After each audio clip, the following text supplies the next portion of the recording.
আসসালামু আলাইকুম প্রিয় বন্ধুরা, আজকে যে মোবাইলটা নিয়ে আসলাম এটা হলো রেডমি A2 প্লাস বা A1 প্লাস বা A2 প্লাস একই। দেখেন তো এটা একটা লাইন শর্ট। দেখেন এই জায়গায় আমরা 0.3 দেখাইতেছে আর এই জায়গায় 0.2 গ্রাউন্ড দেখাইতেছে, সেটা গ্রাউন্ড।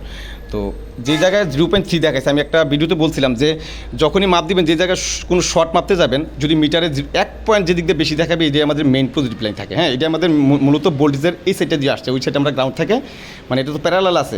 এক সাইড গ্রাউন্ড আর এক সাইডে মান দেখাবে। তো যেই সাইডে মান দেখানোর কথা, এই জায়গাটা হলো 0.3 যে দেখাইতেছে, মানে 0030 যেটা দেখাইতেছে, এটা হলো আমাদের মেইন পজিটিভ লাইন। তো দেখেন এটা পাওয়ার এসির কাছে একটা ক্যাপাসিটার আছে।